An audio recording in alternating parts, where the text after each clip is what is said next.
quedan 2 horas. Llego a las 10:30, me cago en a las 10:15 yo ya no puedo parar más. Ya no puedo parar más. Si es que me lío. A nada que paras. Qué bonito castillo, ¿no? ¿Este es el castillo de la Mota? No, se parece un montón. El castillo de la Mota está en Valladolid. La verdad es que es digno de ver porque está muy bien conservado.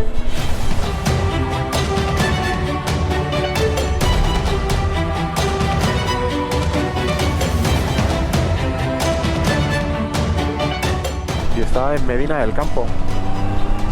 Ahí está, Medina del Campo.